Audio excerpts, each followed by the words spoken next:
A plenitude do caminho estreito. Capítulo 27.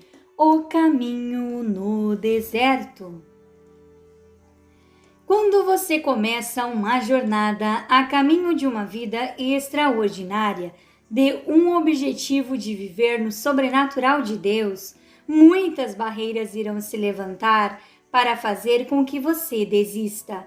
Quando se é necessário passar pelos processos de aperfeiçoamento espiritual, um lugar que muitos de nós já experimentamos ou pelo qual iremos passar será o caminho do deserto, lugar de aprendizado, de dependência total do milagre de Deus, lugar de muita sede, lugar seco, lugar de temperaturas extremamente elevadas, lugar do pouco, da escassez, lugar de mesmice, lugar de tristeza, lugar de cansaço, lugar onde não se vê beleza, pois pouco se vê, lugar de solidão. Estar no deserto é sobreviver, é algo que é para Deus.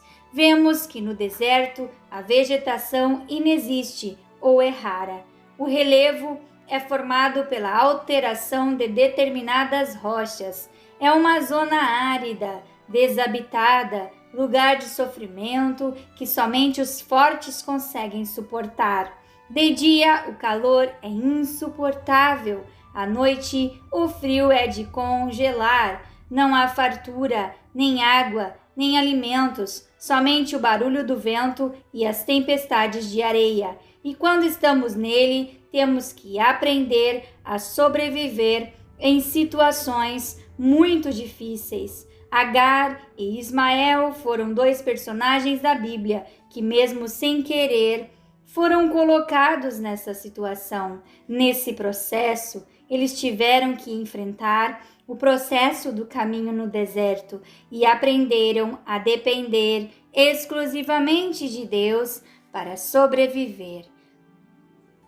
Eles foram mandados embora por Sara e Abraão. Vemos na história que Agar e seu filho ficaram vagando pelo deserto de Berseba. Então, quando acabou a água da vasilha, Agar deixou o menino debaixo de um arbusto e foi sentar-se perto dali, à distância, para não ver o seu filho morrer. Sentada, começou a chorar. Ouvindo o choro do menino, o anjo de Deus do céu chamou: Agar. Ele disse: O que a aflige, Agar? Não tenha medo. Deus ouviu o menino chorar. Lá onde você o deixou, levante o menino e o tome pela mão, porque dele farei um grande povo. Então Deus lhe abriu os olhos e ela viu uma fonte. Foi até lá, encheu de água a sua vasilha e deu de beber ao menino. Deus estava com o menino. Ele cresceu, viveu no deserto e tornou-se um grande frecheiro. Vivia no deserto de Parã e a sua mãe conseguiu para ele uma esposa da terra do Egito. Deus cuidou deles no deserto, perguntou o motivo de sua tristeza e disse para não temerem. Ele estava ali para os proteger e os ajudar. Mandou que eles não desistissem de suas vidas e de seus sonhos. Mandou levantar o menino. Muitas pessoas foram levadas ao deserto, mas não porque assim decidiram ou desejaram, mas foram colocados nele por causa das circunstâncias da vida. Alguns foram para o deserto por um propósito de desprender-se de si mesmo e começar a confiar e depender somente em Deus e da sua ajuda. Entender esse processo não é algo fácil, do contrário, nos torna frágeis e delicados. O processo de estar passando pelo caminho do deserto nos faz entender que o cristão deve viver não por vistas, e sim por fé e na total dependência dele. Existem vários tipos de desertos: o deserto da empresa que faliu, o deserto da enfermidade, o deserto espiritual, o deserto da escassez e da falta, mas em todos os desertos Deus virá nos ajudar. Ismael, mesmo quase morto pela falta de água, chorou a Deus, e Deus o ouviu. Então não importa qual seja o seu deserto e o que você está passando, não importa se você foi colocado pelos outros ou pelas más circunstâncias da sua vida, Deus sempre estará pronto para te livrar. Alguns desertos são escolas espirituais, nos amadurecem e nos moldam para estarmos na forma de Deus, que Deus deseja que nos apresentemos diante dele e dos outros. Seja qual for o deserto, sempre será um processo válido. Tudo nos ensina e todas as coisas cooperam para o nosso bem e para o nosso crescimento espiritual. O processo de passagem pelo deserto resulta em nos deixar mais resistentes e mais firmes. Não é qualquer problema ou barreira que irá nos parar ou travar, pois estamos escaldados pelo sol do deserto. Estamos fortes no Senhor, somos castelo, somos rocha, aprendemos a nos portar com firmeza e entendemos que o Senhor atravessa o deserto ao nosso lado.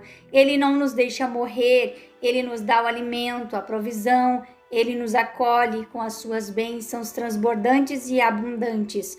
Deus trabalha para nós em meio aos nossos desertos. Vejam, estou fazendo uma coisa nova, ela já está surgindo, vocês não a reconhecem? Até no deserto vou abrir um caminho e riachos no ermo. Os animais do campo me honrarão, os chacais e as corujas, porque fornecerei água no deserto e riachos no ermo, para dar de beber ao meu povo, meu escolhido, ao povo que formei para mim, mesmo a fim de que proclamasse o meu louvor.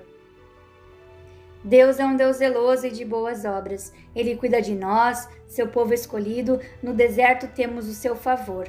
O deserto é um lugar solitário. Quem caminha no deserto fica com sede e não encontra água. O deserto é um lugar de buscar o Senhor. O Espírito Santo levou Jesus para o deserto para ele vencer a tentação do inimigo.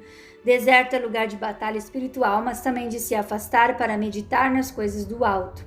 Lembre-se de como o Senhor, o seu Deus, os conduziu por todo o caminho no deserto, durante esses 40 anos, para pô-los à prova a fim de conhecer as suas intenções, se iriam obedecer ou não os seus mandamentos. Deus os carregou no deserto, como um pai carrega um filho por todo o caminho, guiando-o, protegendo-o. Elias não foi para o deserto porque o colocaram lá, mas ele mesmo decidiu estar lá. Então fugiu para se esconder. Sofreu uma terrível perseguição do rei Acabe e sua esposa Jezabel. Elias sentiu-se profundamente deprimido, mesmo depois de uma vitória sobre os profetas de Baal. Por causa do desgaste emocional, durante a batalha, ele se deprimiu diante de uma simples ameaça de Jezabel. Ele se sentiu tão angustiado que chegou a pedir a morte para si mesmo, ou seja, foi ao fundo do poço. Ele foi para o deserto devido a uma palavra de morte e voltou do deserto mediante uma palavra de vida. Muitas vezes agimos como Elias, tentamos fugir para longe, nos afastando de tudo e de todos, pois ficamos amedrontados com as ameaças do nosso adversário. Fugimos e nos escondemos dentro dos nossos próprios sentimentos, então quando nos damos por conta, também entramos numa caverna invisível e sem fim. Mas é exatamente neste momento que devemos ficar, permanecer, lutar, pois as palavras de Deus nos dizem constantemente: sai dessa caverna, se levante, se alimente, vença os seus medos, as afrontas e as ameaças, pois maior é o que está em você do que o que está no mundo. Não temas, Deus não tem prazer de que venhamos a morrer no deserto. Ele quer que tenhamos vida e a tenhamos em abundância. Ele quer que vivamos intensamente. Todo deserto tem um final, um basta. Toda prova tem o seu fim. Nada é para sempre, só é eterna a vontade de Deus para as nossas vidas.